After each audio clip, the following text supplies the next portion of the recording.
আসসালামু আলাইকুম। 18 বাংলার গ্রামগঞ্জের খবরে সবাইকে স্বাগত জানাচ্ছি। সাথে আছি নাজিয়াত শাহরিন। শুরুতে বিআরবি কেবলস সংবাদ শিরোনাম। ভবিষ্যতে ইনসাফের বাংলাদেশ প্রতিষ্ঠা হবে কিনা তা নির্ধারণ নেই, গণভোট। চট্টগ্রামে ইমাম সম্মেলনে আলী রিয়াজ।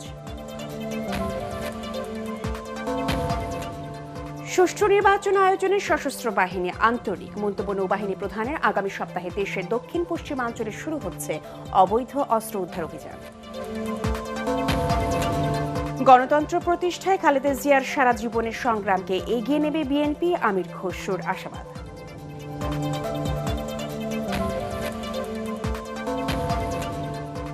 এবং চাঁদপুরে আওয়ামী লীগের 3 শতাধিক নেতাকর্মীর বিএনপিতে যোগদান।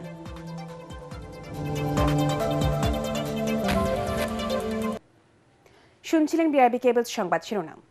এবারে বিস্তারিত।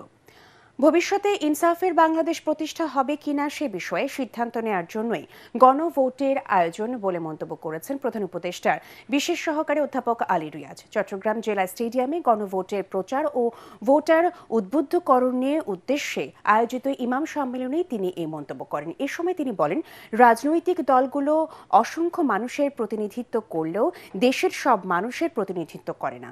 সব মানুষ রাজনীতি করে না। রাজনৈতিক দলের বাইরেও মানুষ আছে, তাই রাজনীতির বাইরের মানুষেরও মতামতের ব্যবস্থার জন্যই গণভোট।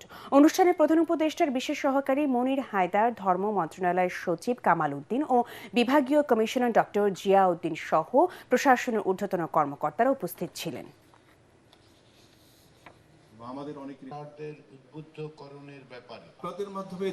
সকল রাজনৈতিক দল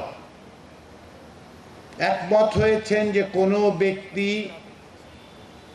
এক জীবনে 10 বছরের বেশি প্রধানমন্ত্রী থাকতে পারবেন না। যত বেশি ক্ষমতায় থাকে তত বেশি দুর্নীতিপরায়ণ হওয়ার আশঙ্কাই বৃদ্ধি পায়। সেই ব্যবস্থার ব্যাপারে সকলে একমত আছে। তাহলে কি করতে হবে? আমাদেরকে এই ব্যবস্থা করতে হবে যেন এটা সংবিধানেই আমরা লিখে দিতে পারি, যে কেউ চাইলেই অবস্থার যেন পরিবর্তন করতে না পারে। দেশের দক্ষিণ পশ্চিমাঞ্চলে অবৈধ অস্ত্র উদ্ধারে আগামী সপ্তাহে যৌথ বাহিনী বিশেষ অভিযান শুরু করবে বলে জানিয়েছেন নৌবাহিনী প্রধান অ্যাডমিরাল এম নাজমুল হাসান।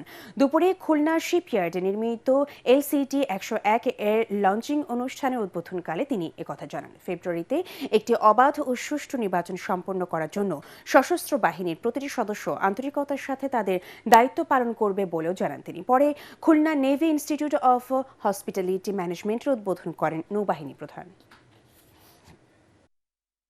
বর্তমানে আমাদের মোতায়েনকৃত নৌ সদস্যের সংখ্যা প্রায় 1800। এই সংখ্যা দ্বিগুণেরও বেশি হয়ে যাবে এবং আমরা অবৈধ অস্ত্র উদ্ধারের জন্য বিশেষ অভিযান পরিচালনা করব ইনশাআল্লাহ। আমার বিশ্বাস যে একটি অবাধ, সুষ্ঠু এবং নিরপেক্ষ নির্বাচন অনুষ্ঠানের জন্য সশস্ত্র বাহিনীর প্রতিটি সদস্য দেশপ্রেমের সাথে, আন্তরিকতার সাথে, নিষ্ঠার সাথে দায়িত্ব পালন করবে। দেশে স্থিতিশীল রাজনৈতিক পরিবেশের স্বার্থে বেগম খালেদা জিয়া আজীবন গণতন্ত্রের যে মশাল বহন করেছেন তার সম্মান রাখতে হবে বলে মন্তব্য করেছেন বিএনপির স্থায়ী কমিটির সদস্য আমির খসরু মাহমুদ চৌধুরী। চট্টগ্রামে বেগম খালেদা জিয়ার রুহের মাগফিরাত কামনায় আয়োজিত দোয়া মাহফিলে তিনি এসব কথা বলেন। চট্টগ্রাম মা ও শিশু হাসপাতাল পরিবার আয়োজিত মাহফিলে সভাপতিত্ব করেন সংস্থার প্রেসিডেন্ট মোহাম্মদ মোর্শেদ হোসেন। এর আগে বেগম খালেদা জিয়ার রুহের মাগফিরাত কামনায় খতমে কোরআন সম্পন্ন হয়। পরে আলোচনা সভায় বক্তব্য রাখেন city mayor doctor Shahadat Hossain. নেত্রী বেগম খালেদা জিয়ার যে গিফট আমাদেরকে দিয়ে গেছে, গণতন্ত্রের যে টর্চ তারেক রহমানের হাতে তুলে দিয়েছেন, আমাদেরকে এটা রাখতে হবে। বাংলাদেশে একটি সুষ্ঠু রাজনৈতিক পরিবেশ সৃষ্টি করার জন্য এটা দরকার আছে। বাংলাদেশের স্থিতিশীলতার জন্য দরকার আছে। বাংলাদেশের পরস্পর সহানুভূতি, সম্মানের জন্য এটা দরকার আছে। যেটা উনি শিখিয়ে গেছেন, আমরা যদি এটাই রক্ষা করতে পারি, এই দেশটা অনেক দূরে গিয়ে যাবে। নিরাপদ ও সহজে উপবৃত্তির টাকা পেতে আজই আপনার বিকাশ অ্যাকাউন্ট সন্তানের স্কুলে রেজিস্টার করুন।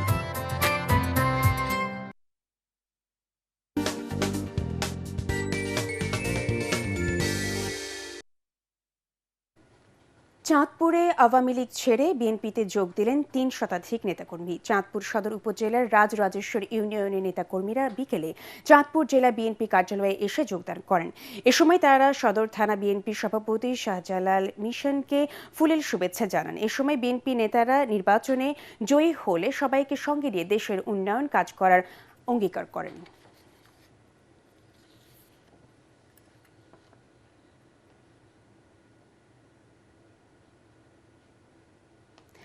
রাজবাড়ীর পাংশায় অজ্ঞাত ট্রাক চাপায় 2 মোটরসাইকেল আরোহী নিহত হয়েছেন। গতরাতে উপজেলার আজিজ সর্দার বাস স্ট্যান্ড এলাকায় এই দুর্ঘটনা ঘটে। নিহতরা হলেন পাংশা পৌরসভার কুড়াপাড়া এলাকার মিরাজ শেখ ও একই এলাকার সজীব। স্থানীয়রা জানিয়েছেন, রাতে ব্যাডমিন্টন খেলা শেষে আজিজ সর্দার বাস স্ট্যান্ড এলাকা থেকে মোটরসাইকেলে করে পাংশা শহরের দিকে আসছিলেন মিরাজ ও সজীব। পাংশা ফিলিং স্টেশন পার হওয়ার পর পেছন থেকে অজ্ঞাত একটি ট্রাক তাদের চাপা দেয়। এতে ঘটনাস্থলে সজীবের মৃত্যু হয়।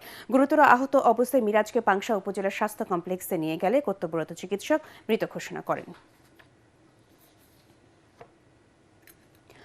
মাদারীপুরের শিবচরের কুতুবপুর ইউনিয়নের আব্দুর রহমান ব্যাপারী কান্দি এলাকায় এক গৃহবধূকে গলা কেটে হত্যার ঘটনায় নিহতের স্বামী আবুল মৃধাকে আটক করেছে পুলিশ ও নিহতের স্বজনরা জানায়, গত রাতে আবুল হোসেন স্ত্রী ও 2 ছেলেকে নিয়ে একই ঘরে ঘুমিয়েছিলেন। এরপর রাত আনুমানিক 3টার দিকে তিনি ধারালো অস্ত্র দিয়ে স্ত্রীকে জবাই করে হত্যা করেন বলে পুলিশের কাছে স্বীকার করেছেন। খবর পেয়ে পুলিশ ও সেনাবাহিনী ঘটনাস্থলে পৌঁছে মরদেহ উদ্ধার ও স্বামী আবুল হোসেনকে আটক করে। হত্যার প্রকৃত রহস্য উদ্ঘাটনে কাজ করছে পুলিশ। এলপিজি সরবরাহ কমে যাওয়ায় জয়পুরহাটে ভয়াবহ সংকটে পড়েছেন ক্রেতারা। 200 থেকে 400 টাকা বাড়তি দামে সিলিন্ডার কিনতে বাধ্য হচ্ছেন সাধারণ মানুষ। তারপরও অনেক দোকানে মিলছে না কাঙ্ক্ষিত গ্যাস। এমন সংকটে বিপাকে পড়েছে নিম্ন ও মধ্যবিত্ত পরিবারগুলো। অনেকে বাধ্য হয়ে কাঠ বা বিকল্প জ্বালানির দিকে ঝুঁকছেন।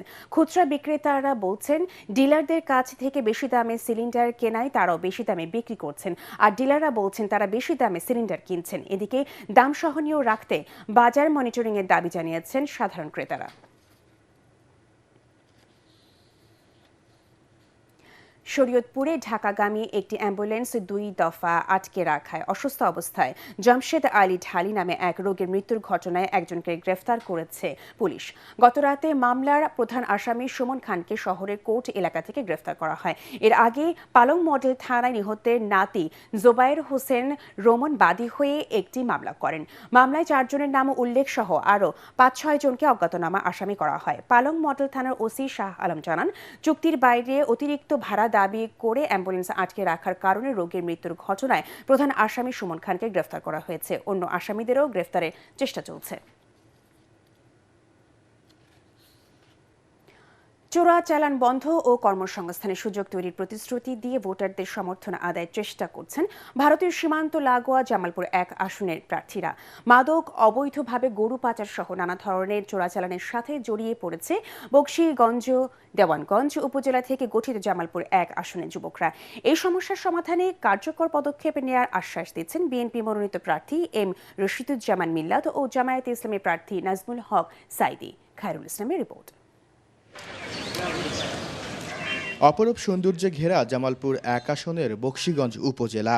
এখানকার অধিকাংশ এলাকার চারপাশে রয়েছে ছোট বড় অসংখ্য পাহাড়, যার সৌন্দর্য মন কেড়ে নেয় সবার। তবে এলাকার সাধারণ মানুষ প্রতিনিয়তই সংগ্রাম করছেন বেঁচে থাকার জন্য। কর্মসংস্থানের অভাব, হাতির আক্রমণ ও অনুন্নত চিকিৎসা সেবার কারণে তাদের বেহাল দশা। ভালো প্রার্থী যেতেছি, যারা ইনসাফে কাজ করবে, দেশের জন্য ভালো কাজ করবে, তাদেরকে চাচ্ছি। আমরা পার্টি কোনটা নেই, আমরা যেটা ভাড়া দেবো দেবো। কৃষি পণ্যের ন্যায্য দাম না পাওয়া সহ নানা ধরনের সমস্যা রয়েছে দিয়ানগঞ্জ উপজেলায়ও। আসনের তো অনেক সমস্যা, রাস্তাঘাট ঠিক নাই, শিক্ষা ব্যবস্থা ঠিক নাই, কোনো কিছুরই ঠিক নাই। জামালপুর 1 আসনের সাবেক সংসদ সদস্য ও বিএনপির কোষাধ্যক্ষ রশিদুজ্জামান মিল্লাত বলেন, এই আসন থেকে নির্বাচিত হলে প্রতিশ্রুতি নয়, উন্নয়নের মডেল হিসেবে তৈরি করবেন জামালপুর 1 আসনকে। আমার প্রতি যদি আস্থা থাকে, বিশ্বাস থাকে এবং আপনারা যদি গণতন্ত্রকে বিশ্বাস করেন, গণতান্ত্রিক পন্থায় বাংলাদেশ দেখতে চান, যেহেতু ফেসিবাদের পরিবর্তন হয়েছে, এখন একটা গণতান্ত্রিক পরিবেশ এবং সুস্থ একটা পরিবেশ যদি এলাকায় দেখতে চান, তাহলে আমাকে ভোট দিয়ে নির্বাচিত করে সংসদে পাঠাবেন। আমি আপনাদের যাবতীয় যা যা সমস্যা রয়েছে সেই সমস্যাগুলির সমাধান করার জন্য আমি আমার আপ্রাণ চেষ্টা করব। এবার নির্বাচনে জয়ী হয়ে জামালপুর 1 আসনের মানুষের ভাগ্য পরিবর্তনে কাজ করার কথাও জানান জামায়াতের প্রার্থী নাজমুল হক সাঈদী। নদী ভাঙ্গন রোধ করার জন্য প্রয়োজনীয় বাঁধ নির্মাণ এবং উন্নত নদী শাসনের ব্যবস্থা করতে হবে। ফসলের সময় বন্য হাতির বহর ভারত থেকে এসে ফসলাদি নষ্ট করে ব্যাপক ক্ষয়ক্ষতি করে। এই জন্য এখানে এইটা প্রতিরোধে একটি গুরুত্বপূর্ণ ভূমিকা পালন করতে হবে। জামায়াতের পাশাপাশি এই আসনটিতে ভোটের মাঠে রয়েছেন সাবেক উপজেলা চেয়ারম্যান ও ইসলামী আন্দোলনের প্রার্থী আব্দুর রউফ তালুকদার। খায়রুল ইসলাম, এটিএন বাংলা, জামালপুর। বিএনপি নারীদের সুযোগ সুবিধা দেওয়ার যে উদ্যোগ নিয়েছে অতীতে কোনো সরকারই তা দেয়নি বলে মন্তব্য করেছেন বিএনপির কেন্দ্রীয় নেতা ও নাটোর 2 আসনে ধানের শীর্ষে প্রার্থী অ্যাডভোকেট এম রুহুল কুদ্দুস তালুকদার দুলু। দুপুরে নাটোর জেলা বিএনপি কার্যালয়ে জাতীয়তাবাদী মহিলা দলের সমাবেশে তিনি এই মন্তব্য করেন। এ সময় দুলু বলেন, বাংলাদেশে এই প্রথম তারেক রহমানের নেতৃত্বে বিএনপি মেয়েদের জন্য ফ্যামিলি কার্ড সিস্টেম চালু করবে, যার মাধ্যমে নারীরা প্রতি মাসে 2,500 টাকা পাবেন। সমাবেশে জেলা বিএনপির আহ্বায়ক রহিম নেওয়াজ ও জেলা মহিলা দলের সভাপতি সুফিয়া হক সহ অন্যান্য নেতাকর্মীরা উপস্থিত ছিলেন। এই মেয়েদের জন্য যে সুবিধা আমাদের বিএনপি অতীতে জিয়াউর রহমান স্যার, বেগম খালেদা জিয়া, তারেক রহমান প্রত্যেক নেতাই এদেশের জন্য, এদেশের মাদের জন্য, এদেশের মেয়েদের জন্য যে সুবিধা দিয়েছে, অতীতে কোনো সরকার এই সুযোগ সুবিধা দেয় নাই। এবং আগামী দিনে আমি মনে করি বিএনপি রাষ্ট্রীয় ক্ষমতায় গেলে আমাদের মারা, আমাদের বোনরা, আমাদের মেয়েরা সবচেয়ে বেশি সুযোগ সুবিধা পাবে ইনশাআল্লাহ। রংপুর 3 সদর আসনে বিএনপি প্রার্থী শামসুজ্জামান সামুর বিজয়ের লক্ষ্যে ঐক্যবদ্ধ হয়েছেন বিএনপির নেতাকর্মীরা। নগরীর একটি কমিউনিটি হলে নির্বাচনে সেন্টার কমিটির সদস্যদের প্রশিক্ষণ কার্যক্রমের উদ্বোধনী অনুষ্ঠানে তারা সকল ভেদাভেদ ভুলে ধানের শীর্ষের বিজয়ের লক্ষ্যে কাজ করার অঙ্গীকার ব্যক্ত করেন। নির্বাচন পরিচালনা কমিটির আহ্বায়ক সুলতান আলম বুলবুলের সভাপতিত্বে এই কার্যক্রমের উদ্বোধন করেন মহানগর বিএনপির সদস্য সচিব অ্যাডভোকেট মাহফুজ উন নবী ডন। অন্যান্যের মধ্যে বক্তব্য রাখেন মহানগর বিএনপি সিনিয়র যুগ্ম আহ্বায়ক শহীদুল ইসলাম মিজু। উদ্বোধনী দিনে নগরীর 24টি ওয়ার্ডের সেন্টার কমিটির 1100 সদস্য প্রশিক্ষণে অংশ নেন।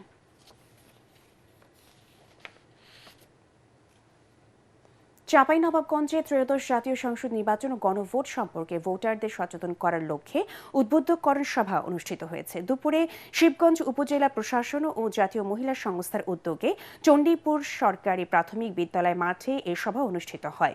অনুষ্ঠানে প্রধান অতিথি ছিলেন জেলা প্রশাসক ও রিটার্নিং কর্মকর্তা শাহাদাত হোসেন মাসুদ।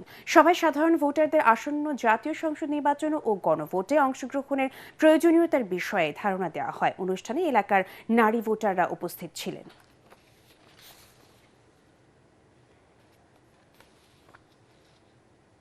সালাম স্টিল ভোটের গাড়ি নিয়ে গাজীপুরের কালীগঞ্জে আছেন সহকর্মী মিজান শাহজাহান। তিনি জানাচ্ছেন সেখানকার ভোটের হালচাল। সালাম স্টিল ভোটের গাড়ি নিয়ে আমরা এখন আছি গাজীপুরের কালীগঞ্জে। এটি গাজীপুর সংসদীয় আসন 5। এই আসনে বিএনপির প্রার্থী AKM ফজলুল হক মিলন। অন্যদিকে জামাতের প্রার্থী হিসাবে এখানে রয়েছেন খায়রুল হাসান এবং ইসলামী আন্দোলন বাংলাদেশের প্রার্থী হিসাবে রয়েছেন দলটির সিনিয়র যুগ্ম মহাসচিব গাজী আতাউর রহমান। এখন 12ই ফেব্রুয়ারি ভোটের মাঠে কে যেতে আসবে তা দেখার জন্য অপেক্ষা করতে হবে। 3,33,000 ভোটার রয়েছে এই আসনে। এখানে 16,000 খ্রিস্টান ভোটার রয়েছেন। এখানকার যারা বাসিন্দা তথা ভোটার তারা বলছেন তারা এমন একজন সংসদ সদস্য চান যিনি হবেন জনবান্ধব এবং পরিবেশ বান্ধব। ঢাকার পাশের এই আসনটিতে অনেক শিল্প কারখানা রয়েছে, কিন্তু এগুলো পরিবেশ বান্ধব নয়। তাই আগামীতে যিনি সংসদ সদস্য হবেন তাকে চ্যালেঞ্জ নিতে হবে কিভাবে এলাকাটিকে পরিবেশ বান্ধব করা যায় এবং এখানে একটি বিশ্বমানের হাসপাতাল গড়ে তোলা যায়। সালাম স্টিল ভোটের গাড়ি নিয়ে এই ছিল আমার কাছে এই মুহূর্তে সবশেষ খবর। সালাম স্টিল ভোটের গাড়ি নিয়ে সিরাজগঞ্জ 4 উল্লাপাড়া থানা রোডে আছেন প্রতিনিধি ফেরদৌস হাসান। তিনি জানাচ্ছেন সেখানকার ভোটের খবর। সালাম স্টিল ভোটের গাড়ি নিয়ে এখন আমরা রয়েছি সিরাজগঞ্জের বেলকুচিতে। এটি সিরাজগঞ্জ 5 আসন, সিরাজগঞ্জ জেলার বেলকুচি এবং চৌহালি উপজেলা নিয়ে গঠিত। এই আসনে আসন্ন ত্রয়োদশ জাতীয় সংসদ নির্বাচনে বিএনপি এবং জামাত সহ মোট 6টি দলের প্রার্থীরা প্রতিদ্বন্দ্বিতা করছেন। তবে মূল প্রতিদ্বন্দ্বিতা হবে বিএনপির প্রার্থী মোহাম্মদ আমিরুল ইসলাম খান আলিম এবং জামায়াতের প্রার্থী অধ্যক্ষ মোহাম্মদ আলী আলমের মধ্যে।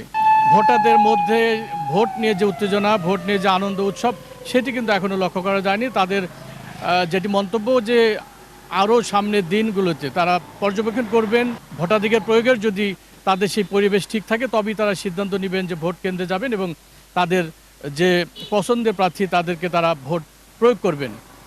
এই আসনে মোট 4 লাখ প্রায় 22,000 ভোটার তাদের ভোটাধিকার প্রয়োগ করার সুযোগ পাবেন আসন্ন জাতীয় সংসদ নির্বাচনে। এই ছিল সিরাজগঞ্জ 5 আসন্ন জাতীয় সংসদ নির্বাচনের ভোটের সবশেষ খবর।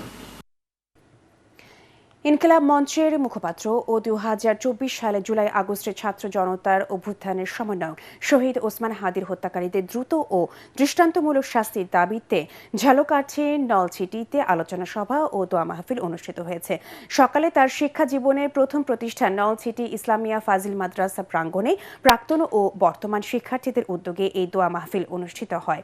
আলোচনা সভায় মাদ্রাসার অধ্যক্ষ মাওলানা মোহাম্মদ বাহাউদ্দিনের সভাপতিত্বে নলছিটি উপজেলা ইসলামী আন্দোলনের সভাপতি মাওলানা শাহজালাল হুসাইন জিহাদি ও উপজেলা স্বেচ্ছাসেবক দলের আহ্বায়ক তৌহিদ আলম মান্না সহ অন্যান্যরা বক্তব্য রাখেন। আসন্ন জাতীয় সংসদ নির্বাচনে সীমান্ত সুরক্ষা ও অবৈধ অস্ত্রের অনুপ্রবেশ ঠেকাতে বিজিবি কাজ করে যাচ্ছে। যশোর 49 বিজিবির উদ্যোগে বেনাপোল সদর দপ্তরে সাংবাদিক সম্মেলনে এই কথা জানানো হয়। যশোর বিজিবির commanding officer lieutenant colonel Saifullah Siddiqui এ সময় বক্তব্য রাখেন। তিনি বলেন, ইতিমধ্যে যশোরের শার্শা এবং চৌগাছা এলাকা থানা এলাকায় সবকটি ভোট কেন্দ্র রেকি করা হয়েছে। এছাড়া নির্বাচনী এলাকার যশোর, গোপালগঞ্জ এবং নড়াইল জেলার 16টি থানা 11টি অস্থায়ী বেস ক্যাম্প স্থাপন করা হবে। বিজিবি মোবাইল এবং স্ট্রাইকিং ফোর্স হিসেবে দায়িত্ব পালন করবে।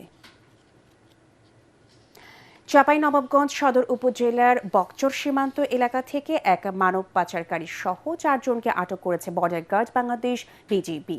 সকালে বিজিবি 53 ব্যাটালিয়নের অধিনায়ক লেফটেন্যান্ট কর্নেল কাজী মুস্তাফিজুর রহমান এই তথ্য জানান। প্রাথমিক জিজ্ঞাসাবাদে আটককৃতরা জানায়, মানব পাচারকারী শাহিন আলীর সহায়তায় তারা রাজমিস্ত্রির কাজের উদ্দেশ্যে অবৈধভাবে ভারতের চেন্নাই প্রদেশে যাওয়ার চেষ্টা করছিল। পরে তাদেরকে চাঁপাইনবাবগঞ্জ সদর থানায় হস্তান্তর করা হয়। সৌদি আরবের সড়ক দুর্ঘটনায় ময়মনসিংহের গফরগাঁওয়ের এক যুবক নিহত হয়েছেন। তার নাম সাইদ আহমেদ বিল্লাল। নিহতের স্বজনরা জানায়, রোববার রিয়াদের নার্গিস শহরে কর্মস্থলে গাড়ি থেকে দোকানে মাল আনলোড করার সময় দ্রুতগামী একটি প্রাইভেট কার নিয়ন্ত্রণ হারিয়ে বিল্লালের উপর উঠে গেলে ঘটনাস্থলে তার মৃত্যু হয়। নিহত বিল্লাল গফরগাঁও উপজেলার পাকাটি বাজার এলাকার পান ব্যবসায়ী রুহুল আমিনের ছেলে। নিহতের মরদেহ দ্রুত দেশে ফিরিয়ে আনার জন্য সংশ্লিষ্ট কর্তৃপক্ষের সহযোগিতা কামনা করেছে তার পরিবার।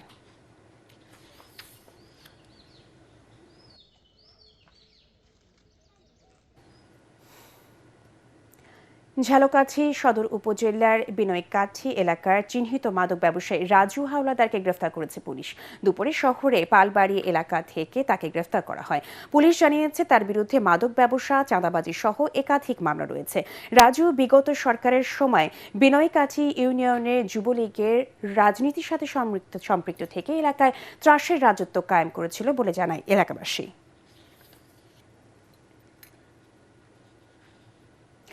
নানা আয়োজনে পালিত হল খুলনা প্রেস ক্লাবের সাবেক সভাপতি 21শে পদকপ্রাপ্ত সাংবাদিক মানিক চন্দ্র সাহার 22তম মৃত্যুবার্ষিকী। এ উপলক্ষে খুলনা প্রেস ক্লাবের উদ্যোগে শহীদ সাংবাদিক স্মৃতিস্তম্ভে পুষ্পস্তবক অর্পণ ছাড়াও ক্লাবের হুমায়ুন কবির বালু মিলনায়তনের স্মরণসভা অনুষ্ঠিত হয়। এছাড়া মানিক সাহার পরিবার, ছাত্র union, CPB, Ratan Sen public library, Udichi সহ বিভিন্ন সামাজিক সাংস্কৃতিক সংগঠন শহীদ সাংবাদিক স্মৃতিস্তম্ভে পুষ্পস্তবক অর্পণ সহ বিভিন্ন কর্মসূচি পালন করে। 2004 সালের 15 জানুয়ারি খুলনা প্রেস ক্লাবের অদূরে চরমপন্থীদের বোমা হামলায় নিহত হন সাংবাদিক মানিক চন্দ্র সাহা। বগুড়ার গাবতলীর বালিয়াদিঘি ইউনিয়নের মালিয়ানডাঙ্গায় পরামানিক বাড়িতে শীতার্থ গরিব ও দুস্থ মানুষের মাঝে শীত বস্ত্র বিতরণ করা হয়েছে। এ সময় শীতের তীব্রতা থেকে রক্ষা পেতে প্রায় 300 মানুষের হাতে কম্বল তুলে দেওয়া হয়। পুলিশের অতিরিক্ত আইজিপি বখতিয়ার আলম, ঢাকা বিশ্ববিদ্যালয়ের বেগম রোকেয়া হলের সাবেক ভিপি সেলিমা আক্তার ও সূর্য উদয়ন সংঘের সাধারণ সম্পাদক সাহা নবারানী সহ অন্যান্যরা এ সময় উপস্থিত ছিলেন।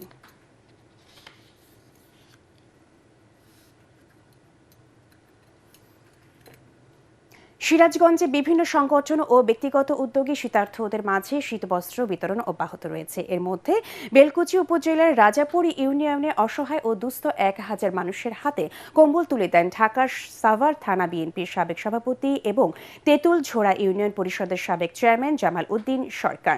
বেলকুচি রাজাপুর ইউনিয়ন পরিষদের সাবেক চেয়ারম্যান আতাউর রহমান সহ স্থানীয় গণ্যমান্য ব্যক্তিরা এ সময় উপস্থিত ছিলেন। চাঁদপুর পাল বাজার ব্যবসায়ী কল্যাণ সমিতির উদ্যোগে শীতার্ত মানুষের মাঝে কম্বল বিতরণ করা হয়েছে। সকালে বাজারের 3 শতাধিক অসহায় শ্রমজীবী মানুষের মাঝে এসব কম্বল বিতরণ করা হয়। পাল বাজার ব্যবসায়ী কল্যাণ সমিতির কর্মকর্তা ও সদস্য সহ স্থানীয় গণ্যমান্য ব্যক্তিরা এ সময় উপস্থিত ছিলেন। পৌষ সংক্রান্তি উপলক্ষে হবিগঞ্জের পৈল গ্রামে চলছে 3 দিন ব্যাপী মাছের মেলা।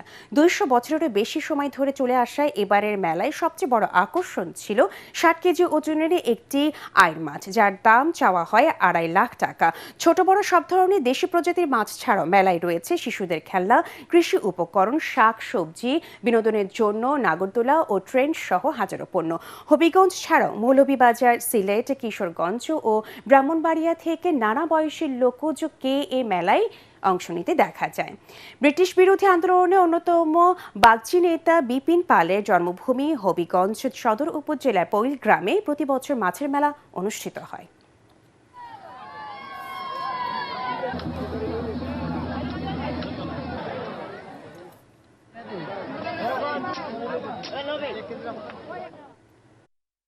পরবর্তী সংবাদ দেখার আমন্ত্রণ জানিয়ে এখনকার মতো শেষ করছি। 18 বাংলা সংবাদ ইউটিউবে দেখতে ব্রাউজ করুন youtube/18 বাংলা নিউজ। ধন্যবাদ সবাইকে।